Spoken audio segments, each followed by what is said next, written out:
Nah, jadi orang-orang yang berdagang dengan cara seperti ini, apakah mereka itu mau jadi orang sugih?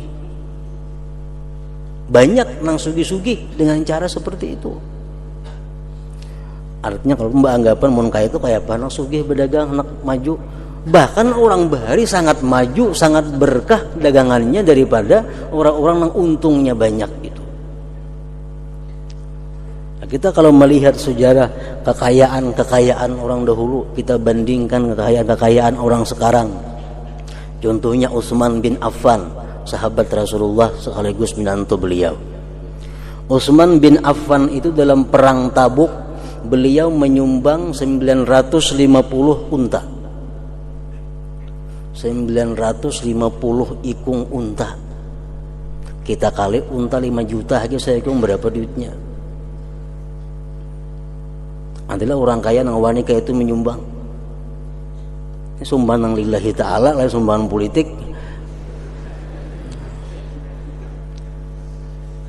Jadi 950 unta menyumbang, berarti orang kaya.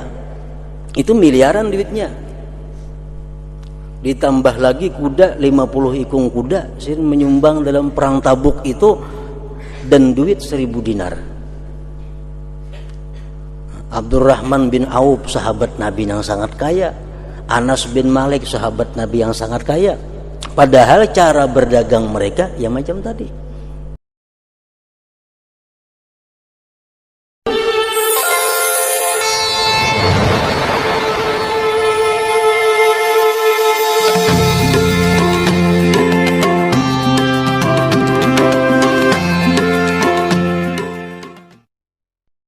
Nah, jadi orang-orang yang berdagang dengan cara seperti ini, apakah mereka itu mau jadi orang sugih? Banyak nang sugih-sugih dengan cara seperti itu. Artinya kalau mbak anggapan mun kaya itu kayak apa, nang sugih berdagang, nak maju. Bahkan orang bahari sangat maju, sangat berkah dagangannya daripada orang-orang yang untungnya banyak itu. Kita kalau melihat sejarah kekayaan orang dahulu, kita bandingkan kekayaan orang sekarang. Contohnya Utsman bin Affan, sahabat Rasulullah sekaligus menantu beliau. Utsman bin Affan itu dalam perang Tabuk, beliau menyumbang 950 unta. 950 ikung unta. Kita kali unta 5 juta aja saya ikung berapa duitnya. Adalah orang kaya nang wani kaya itu menyumbang. Sumbangan lillahi ta'ala, lain sumbangan politik. Jadi 950 unta menyumbang, berarti orang kaya. Itu miliaran duitnya. Ditambah lagi kuda, 50 ikung kuda sih menyumbang dalam perang Tabuk itu, dan duit 1000 dinar. Abdurrahman bin Auf, sahabat Nabi yang sangat kaya. Anas bin Malik, sahabat Nabi yang sangat kaya. Padahal cara berdagang mereka ya macam tadi.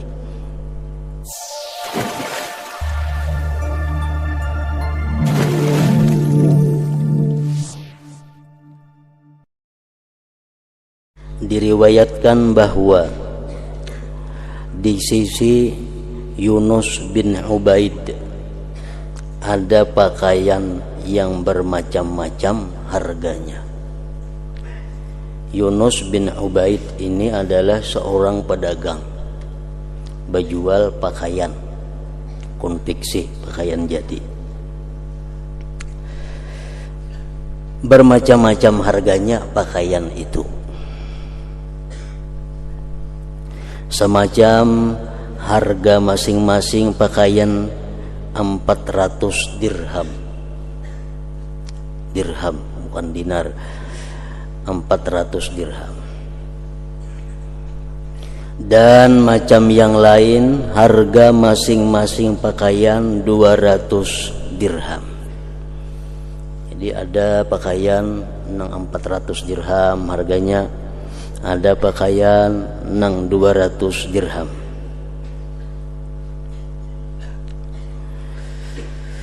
Ia berangkat untuk salat. Yunus bin Ubaid tadi meninggalkan toko, berangkat sembahyang berjamaah di masjid. Dan ia menggantikan anak laki-laki saudaranya di toko, disuruh jaga toko anak kemanakan menjaga, mewakili, sementara Yunus sembahyang di masjid. Lalu datanglah seorang desa yang ia mencari pakaian dengan harga 400. Datang seorang dusun Arabi ke toko Yunus tadi, mencari pakaian yang harganya 400 dirham adalah. Maka ia, si pembantu toko tadi, menawarkan kepadanya dari pakaian yang harganya 200. Orang Badawi tadi mencari pakaian yang 400 dirham harganya adalah. Ditampayakannya oleh pembantu tadi pakaian yang harga 200-an. Orang desa itu memandangnya baik, pakaian yang 200-an ini baik. Lalu ia membelinya, dibeli dengan harga 400. Karena harga 400 itu inya juga menghendaki. Kita datang ke toko betakun, ada kasihnya pakaian yang harga 400 ribuan. Ya ampun, toko 400 ribuan, mesti 200 ribu harganya. Karena si pembeli ini mencari yang 400 ribuan, ditampayakan yang 200. Pembeli tadi merasa itu baik, lalu ia membelinya dengan harga 400 tadi. Padahal pakaian itu diandak oleh Yunus bin Ubaid sekitar 200-an harganya. Maka ia berjalan dengannya dengan pakaian di tangannya. Orang Badawi tadi mbah nukar bawa jalan di pasar. Lalu Yunus bertemu dengannya. Yunus bulikan di masjid, melihat ada orang Badawi membawa pakaian di tangan. Ini pakaian yang di tokoku nih. Maka ia mengenal pakaiannya. Lalu ia bertanya kepada orang desa itu, dengan berapakah kamu beli? Berapa kamu menukar pakaian itu? Maka orang desa tadi menjawab dengan 400 dirham. Maka Yunus berkata, pakaian itu tidak sampai lebih daripada 200. Pakaian itu 200 saja harganya. Kembalilah sehingga kamu menerima pengembalian uang itu. Aja berbuli ke toko, karena diangsul bahasa 200. Ia menjawab, si Badawi tadi menjawab, pakaian ini di negeriku mencapai 500.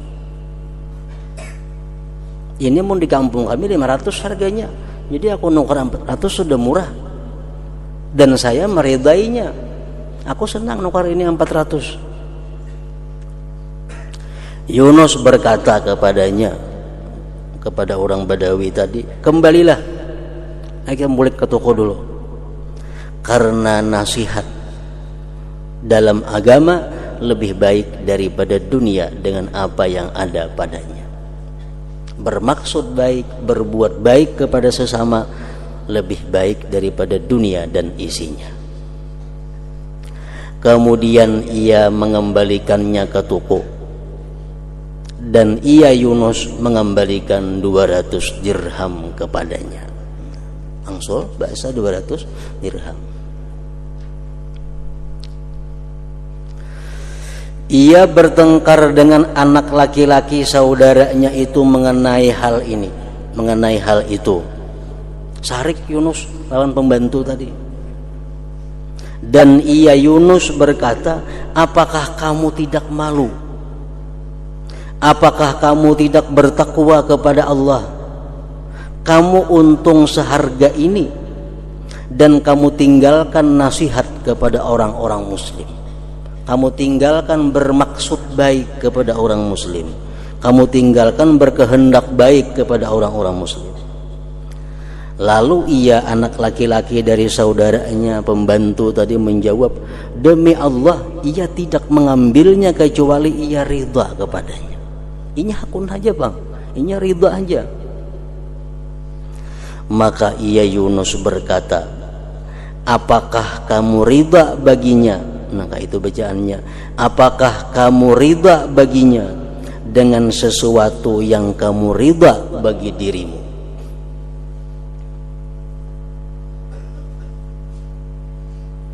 Namun ikan untuk pakaian nang harga 200 dijual orang 400, tak diri ikan kayak apa? Maka itu juga orang lain. Apakah kamu ridha baginya dengan sesuatu yang kamu ridha bagi dirimu? Jadi artinya di sini bahwa mengambil keuntungan yang besar walaupun pembeli itu ridha, itu adalah keluar daripada bab ihsan, bab berbuat baik dalam jual beli kepada sesama. Ini pahamlah ini artinya. Jika di dalamnya terdapat penyamaran harga dan penipuan, maka itu termasuk bab zalim. Kalau berhujung banyak, mana di situ ada menipu, mana di situ ada memuji barang, mana di situ ada macam-macam, itu jelas sudah bentuk kezaliman seorang penjual kepada pembeli tadi. Dan pembicaraannya telah terdahulu. Dan di dalam hadis disebutkan Ibnul Mustarsili haramun, artinya tipu daya orang yang melepas penjual itu haram.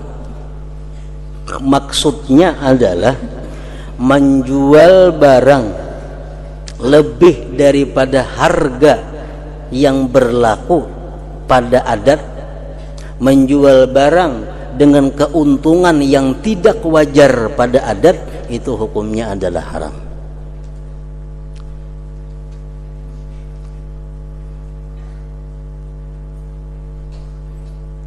Ibnul Mustarsili haramun. Di dalam syarahnya disebutkan tidak halal mengambil yang lebih daripada sekadar hajat itu.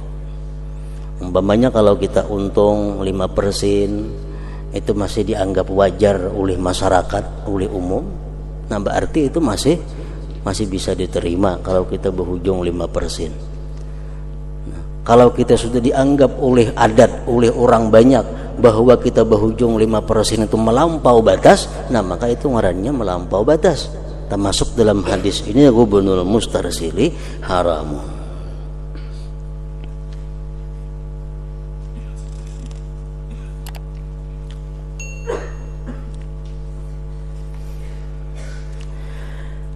Zubair bin Adi berkata, saya memperdapati 18 orang sahabat, tidak seorang pun dari mereka menganggap baik untuk membeli daging dengan 1 dirham.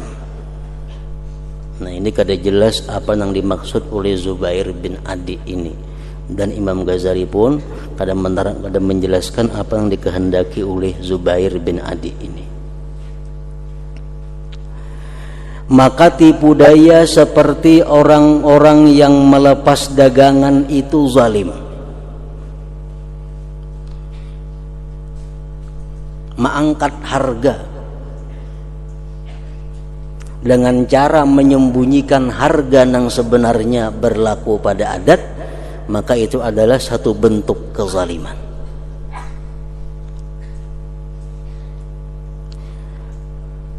Jika tanpa tipuan, maka itu termasuk meninggalkan perbuatan baik, ihsan. Misalnya ini barang 10.000, kita jual berapa jurang barang itu? Ya kita 20.000. Sekali lipat kita berujung. Memuji kada kita lawan barang itu, membujuk kada lawan pembeli. Cuma kita menghendak 20.000, hendak kada 20 aku jual, kada aku jual. hakun orang menukari, ridha orang menukarinya, itu kada termasuk zalim, tapi dia meninggalkan ihsan dalam bab muamalah, meninggalkan bersikap baik, meninggalkan bersikap nasihat kepada sesama muslim. Ini jarang sekali sempurna kecuali dengan semacam penipuan dan menyembunyikan harga waktu itu. Artinya keuntungan yang banyak itu jarang didapat dengan benar kecuali dengan menyembunyikan harga sebenarnya atau menipu dan seumpamanya tadi.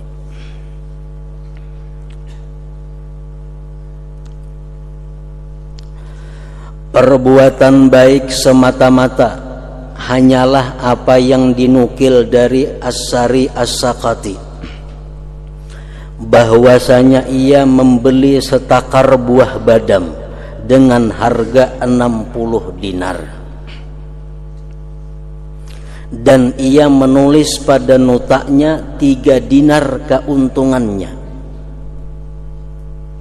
dan dia berpendapat bahwa untung atas 10 dinar setengah dinar. Sidin nukar buah badam 60 dinar. Sidin miriki di situ untuk dijual harganya 63 dinar. Berarti untung berapa? 5% kurang lebih. Sidin menghitung bahwa setiap 10 dinar untung setengah dinar. Jadi ditukar 60 dinar, dijual pakai label di situ harganya 63 dinar. 63 dinar. Maka harga badam itu menjadi 90 dinar. Satu hari harga badam naik.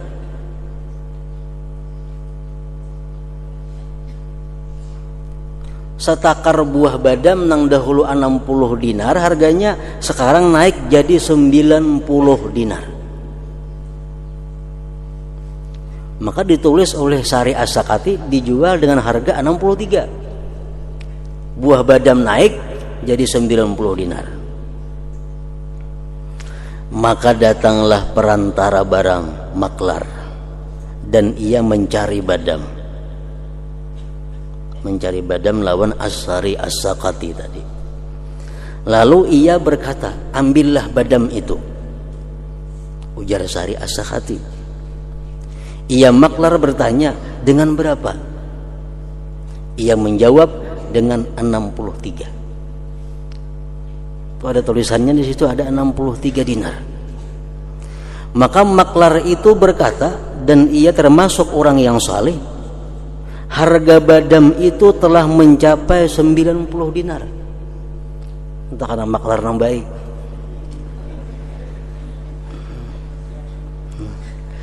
Maklar yang saleh.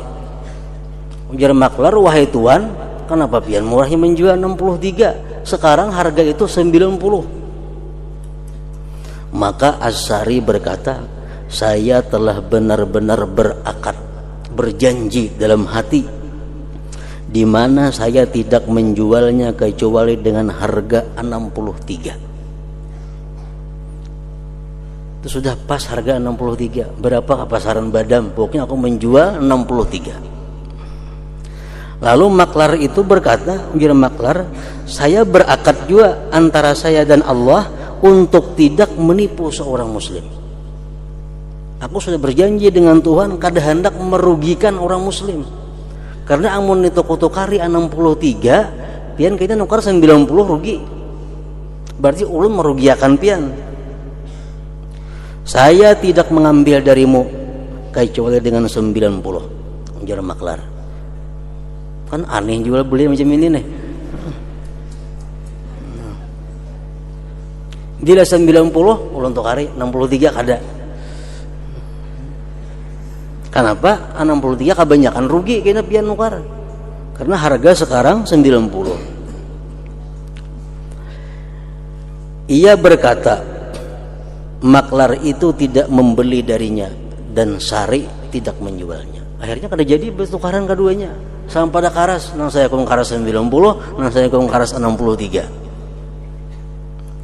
Ini semata-mata ingin berbuat baik dari dua pihak karena mengetahui hakikat keadaan. Hakikatnya apa? Bahwa mereka itu kada hendak membatalkan perjanjian mereka dengan Allah Subhanahu wa taala. Mereka sudah berjanji kepada Allah untuk berbuat nasihat, berbuat baik kepada setiap muslim.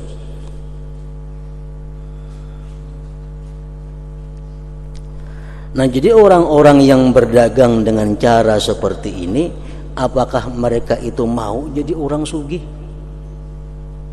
Banyak nang sugih-sugih dengan cara seperti itu. Artinya kalau mbak anggapan mun kaya itu kayak apa? Nang sugih berdagang, nak maju. Bahkan orang bahari sangat maju, sangat berkah dagangannya daripada orang-orang yang untungnya banyak itu. Nah, kita kalau melihat sejarah kekayaan orang dahulu, kita bandingkan kekayaan orang sekarang. Contohnya Utsman bin Affan, sahabat Rasulullah sekaligus menantu beliau. Utsman bin Affan itu dalam perang Tabuk beliau menyumbang 950 unta.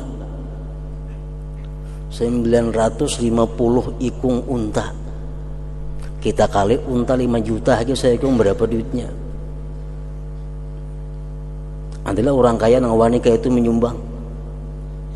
Ini sumbangan lillahi ta'ala, lain sumbangan politik. Jadi 950 unta menyumbang, berarti orang kaya.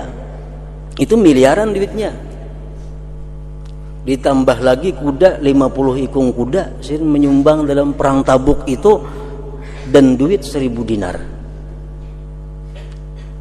Abdurrahman bin Auf, sahabat Nabi yang sangat kaya. Anas bin Malik, sahabat Nabi yang sangat kaya. Padahal cara berdagang mereka ya macam tadi.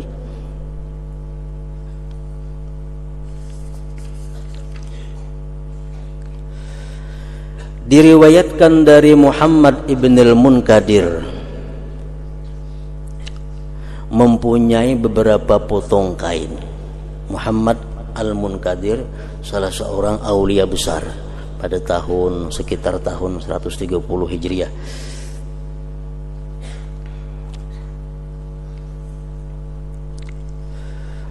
Sidin berdagang pakaian. Sebagian dengan harga 5 dirham ada, dan sebagiannya dengan harga 10 dirham ada. Barang jualan Sidin itu. Waktu ia pergi, budaknya menjual sepotong kain yang harganya 5 dirhaman bacaannya, dengan harga 10 dirham.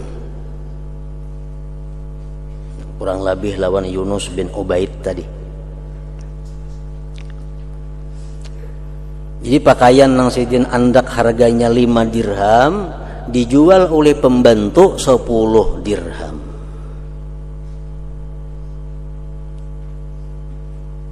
Makanya kita bisa pembantu macam itu sayang benar kita. Ya Allah, pintar berdagang. Nang harga 5 jadi 10 dijualnya. Ketika Sidin mengetahui bahwa harga 5 dinar dijual 10, maka Sidin terus mencari pembeli itu sepanjang hari. Siapa yang menukari tadi orangnya? Dicari. Sehingga ia mendapatkannya. Akhirnya bertemuan. Lalu ia berkata, sesungguhnya budak itu telah salah. Ia menjual kepadamu barang yang harganya 5 dirham dengan 10 dirham. Ia menjawab jenang pembeli tadi, wahai ini orang, saya telah ridha. Kami senang aja 10 dirham itu ada bapak. Ia Ibnul Munkadir berkata, meskipun kamu ridha, sesungguhnya kami tidak ridha kepadamu kecuali sesuatu yang kami ridai bagi diri kami. Ikam ridha, kami pun mesti ridha juga. Nah, ikam menukar 10 dirham, ikam ridha, aku kalau ridha. Maka pilihlah wahai pembeli salah satu dari 3 hal. Ikam pilih antara 3 nah. 1, Ada kalanya kamu mengambil sepotong kain yang seharga 10 dirham dengan dirhammu itu. Merupakan baju 5 dirhaman ini ambil ke toko, buligakan ke toko, ambil ikam harga 10 dirhaman nang bujur. Atau munikam kadahakun itu, ada kalanya kami kembalikan 5 dirham kepadamu, atau kami angsol 5 dirham. Nang ketiga, dan ada kalanya kamu kembalikan sepotong kain kami, lalu kamu ambil dirhammu itu, atau kita hari jadi sama sekali. Pakaiannya bawa sini, duitkan 10 dirham bawa bulik. Maka ia menjawab, berikanlah kepadaku 5 dirham. Angsol saja 5 dirham. Maka ia Ibnul Munkadir mengembalikan 5 dirham kepadanya. Dan orang dusun itu pun pergi sambil bertanya-tanya, siapakah syekh ini? Ya, orang dukun tadi siapa? Karena ampun toko itu. Lalu dikatakan kepadanya, ini adalah Muhammad Ibnul Munkadir. Itu ngarannya adalah Muhammad Ibnul Munkadir. Maka ia mengucapkan, si pembeli orang dusun tadi, la ilaha illallah. Inilah orang yang kami minta hujan dengannya apabila kami memasuki musim kemarau. Artinya kami bertawasul lawan sidin bila musim kemarau minta hujannya kepada Allah.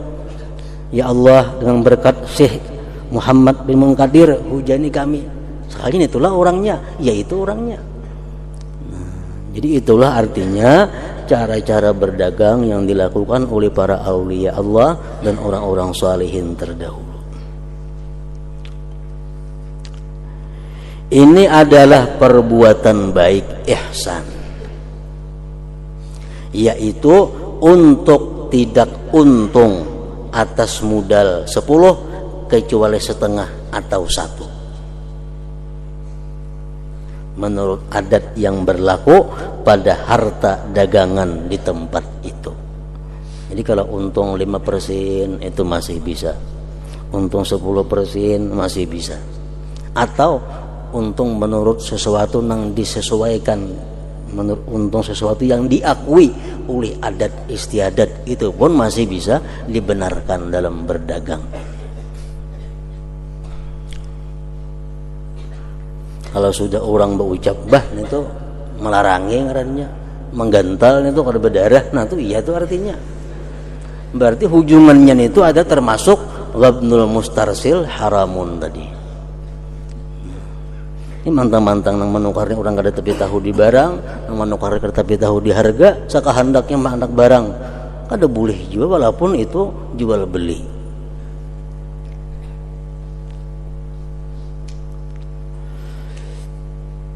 Barang siapa yang puas dengan keuntungan yang sedikit, maka muamalahnya banyak, dan dari berulang kalinya muamalah ia mendapat keuntungan yang banyak, dan dengannya nyatalah berkah.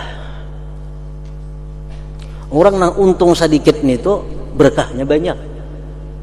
Makin sedikit untung makin banyak berkahnya.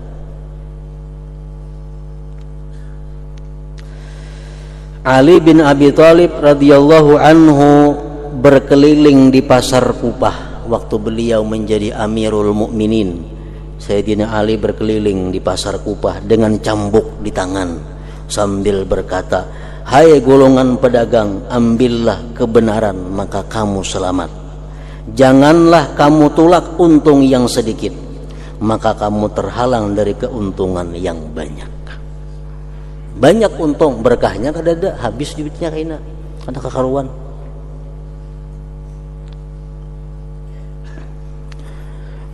Ditanyakan kepada Abdurrahman ibnu Auf radhiyallahu anhu, apakah sebab kayanya kamu? Abdurrahman bin Auf dikenal sebagai sahabat yang paling kaya di masa Rasulullah sallallahu alaihi wasallam, padahal dulunya beliau orang yang termiskin. Karena beliau termasuk orang muhajir, orang Mekah yang pindah ke Madinah, kada punya apa-apa. Tapi dalam waktu yang singkat beliau menjadi orang yang paling kaya di antara sahabat Nabi. Ditanyakan kepada Abdurrahman bin Auf radhiyallahu anhu, apakah sebab kayanya kamu? Ia menjawab ada 3 hal. Ini cara berdagang Abdurrahman bin Auf, sehingga beliau mendapat kekayaan lagi dapat berkah. 1, Gyasidin tidak pernah menolak keuntungan. Artinya asal ada untung jual. Misal modal 8.500, ditawarkan lawan orang 10, jadi orang 9 aja lah, jual. Asal ada untung jual. Tidak pernah menolak keuntungan. Bila ada untung sekecil apapun untung, sidin jual. 1, itu cara berdagang Abdurrahman bin Auf. Yang kedua, dan tidaklah dicari hewan daripadaku lalu saya tunda penjualannya. Kalau ada orang mencari barang di sini atau hewan di sini, kutunda menjual, kada bisa. Ada orang mencari hewan, barangnya ada, jual. Artinya istilah menyatuk tuh kada mau. Ini barang pecah naik, tutup perlu toko, kada mau dinto.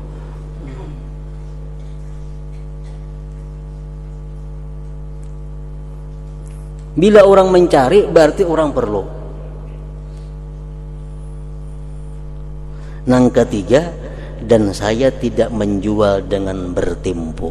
Nah, aku gesirin kada mau hutangakan, cash jualnya. Beli nukar puntan. Ini cara berdagang Abdurrahman bin Auf. 1, kada menolak keuntungan sekecil apapun. Yang kedua, kada menunda penjualan. Artinya bila ada barangnya, ada orang hendak, ada untung jual. Yang ketiga, aku kada menghutangakan barang.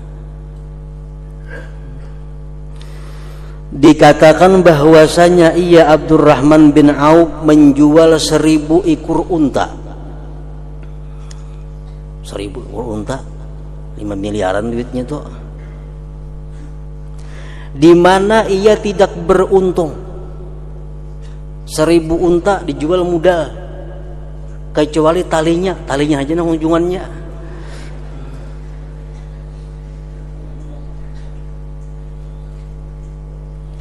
Ia menjual setiap tali dengan harga 1 dirham. Kali 1000 dirham berujung.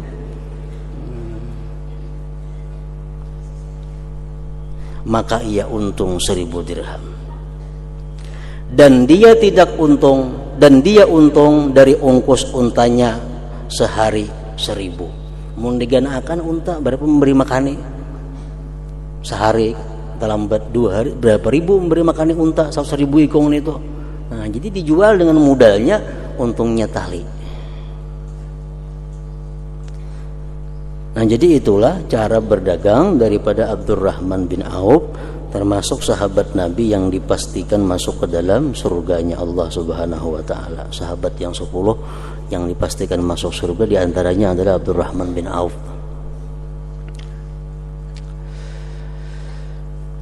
Nah, jadi yang pertama di dalam ihsan, berbuat baik dalam muamalah, tidak banyak untung.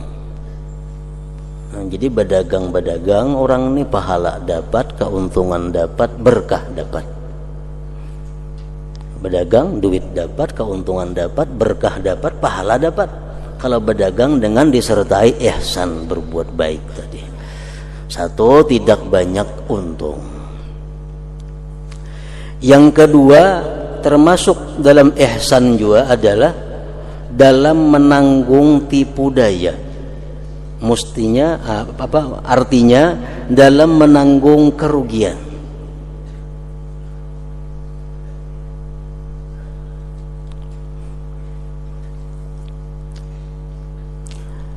Dan pembeli jika ia membeli makanan dari orang yang lemah atau fakir.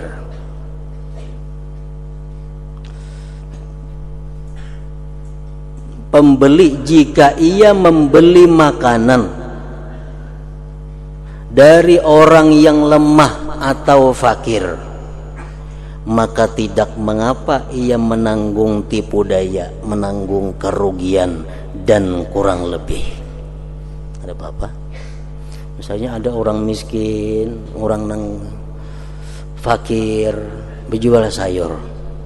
Kita tahu modal sayur itu 10.000. Berapa aja kita sayur nih? 25.000 jarinya. Itu karija kada bapak, ini orang miskin. Biar kita dibungulinya kada bapak, asal membungul itu orangnya orang miskin. Itu artinya kita ihsan dalam membeli. Dan ia menjadi berbuat baik dengannya. Dan ia masuk dalam sabda Nabi sallallahu alaihi wasallam, rahimallahu mra'an sahlal bai sahlas syirah. Artinya semoga Allah, Nabi mendoakan, doa Nabi pasti kabul. Semoga Allah memberikan rahmat kepada seseorang yang mudah dalam menjual, kada cariwit artinya dalam menjual, dan mudah dalam membeli, kada cariwit dalam menukar. Orang ini nukar barang kada cariwit, berjual pun kada cariwit. Itu didoakan Nabi supaya selalu dapat rahmat Allah Subhanahu wa taala. Nah, termasuk dalam tadi orang nang kurang lebih kalau ingin nukar sesuatu kepada orang nang miskin atau orang yang fakir. Orang nang sedikit jualannya, kita nukar lawan inya, nukar barang, nukar apa, kada perlu ditawar. Banyak inya berhujung dianggap kita berbuat baik kepadanya. Adapun apabila ia membeli dari orang kaya, yang pedagang yang mencari keuntungan sebagai tambahan atas keperluannya. Nah, amun kita nukar barang lawan orang nang kaya,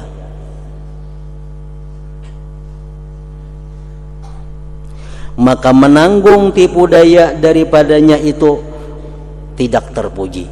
Artinya kita hakun dibungulinya itu kada terpuji. Kita hakun dilaranginya itu kada terpuji. Nang pedagang ini pedagang orang nang kaya. Orang nang berdagang untuk mencari kelebihan daripada hajatnya. Harga larang pada mandak, nah kita tawar itu. Kada tak masuk nang cariwit batu tukar lain. Kenapa? Karena nang menjualnya orangnya kaya. Lalu kita nukar, kita tawar supaya dapat semurah-murahnya macam apa.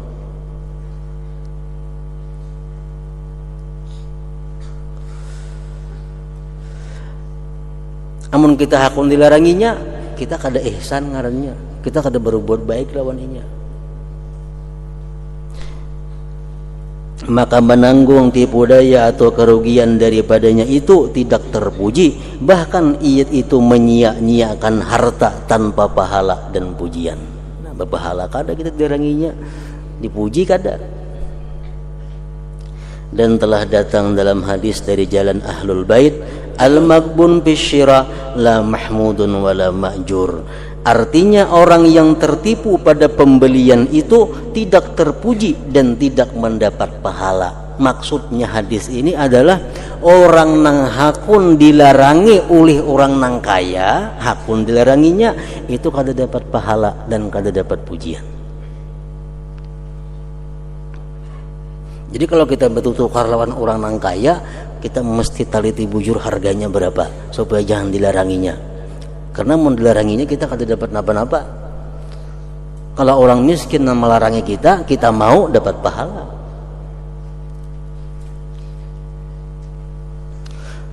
Nah, jadi artinya kita teliti dalam menukar, teliti dalam membeli, itu bisa baik, bisa kada. Baik kita teliti kalau kita nukar daripada orang nang kaya, kada baik kita teliti kalau kita nukar daripada orang nang miskin. Maksudnya meneliti harganya. Iyas bin Muawiyah bin Qurrah, qadhi Basrah beliau itu, ia termasuk orang cerdik dari kalangan tabi'in, berkata, saya bukanlah penipu dan tipuan itu tidak menipu saya. Artinya aku kada akan menipu orang dan aku pun kada kawa ditipu orang. Kenapa? Karena aku pintar, artinya aku bisa meneliti, dengan barang-barang yang akan ku beli atau dijual. Aku kada hendak dilarangi orang dan aku kada hakun melarangi orang. Dan tidak menipu Ibnu Sirin. Ibnu Sirin ini orang pintar juga. Orang nang kada bakalan menipu orang nang kada bakalan kawa ditipu orang. Tetapi ditipu Al-Hasan dan ditipu ayahku, yakni Muawiyah bin Qurrah. Nah, kalau Hasanul Basri itu bertukar mau dibunguli orang, atau Muawiyah bin Qurrah mau dibunguli orang, karena sih kada ahli, kada bisa dalam berjual beli itu. Dan kesempurnaan adalah ia tidak menipu dan tidak ditipu. Itu paling baik. Melarangi orang kada bila berjual, dilarangi orang kada bila menukar. Nah, itu yang paling baik. Sebagaimana mereka mensifatkan Umar radhiyallahu anhu, ia mengatakan adalah beliau Sayyidina Umar itu lebih mulia dari untuk menipu dan beliau lebih berakal dari untuk ditipu. Kalau Sayyidina Umar itu orang yang sangat cerdik. Beliau kada akan menipu dan orang siapapun kada akan bisa menipu beliau.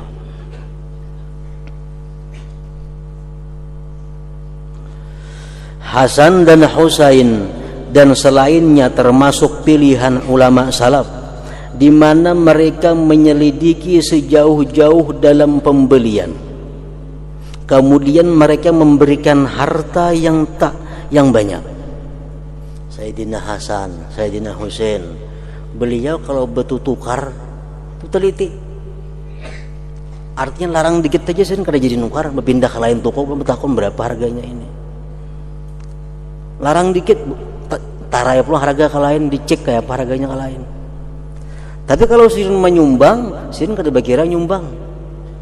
Kalau sosialnya luar biasa, tapi kalau bertukar sangat ceriwit orangnya. Nah, ditakuni orang sitin kenapa macam itu? Lalu ditanyakan kepada mereka, kamu selidiki jauh-jauh dalam pembelianmu atas sesuatu yang sedikit, wal 50 rupiah aja kada jadi nukar. Aku mencek pulang sebelah berapanya harganya.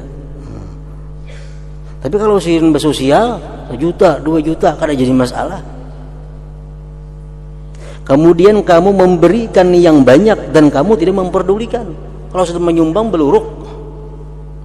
Lalu ia berkata, Sayyidin menjawab, sesungguhnya orang yang memberi itu memberikan kelebihannya, dan orang yang ditipu itu tertipu akalnya.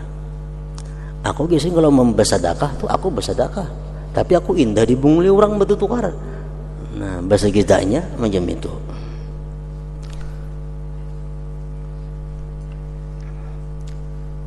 Sebagian mereka berkata, saya hanyalah menipu daya akalku dan pandanganku, maka saya tidak memungkinkan orang yang menipu daripadanya. Dan apabila saya memberi, maka saya beri karena Allah, dan saya sama sekali tidak minta lebih banyak daripadanya. Jadi kalau disamakan antara orang yang pemurah lawan cariwit bertukar itu lain urusannya. Orang nang pemurah banyak haji nang cariwit bertukar kada jadi masalah, karena bertukar itu disuruh cariwit. Kalau nang ditukar itu orang nang kaya, orang nang banyak punya harta. Nah, jadi nang kedua daripada ihsan dalam muamalah adalah hakun berugi apabila menukar barang dari orang-orang yang miskin atau fakir tadi.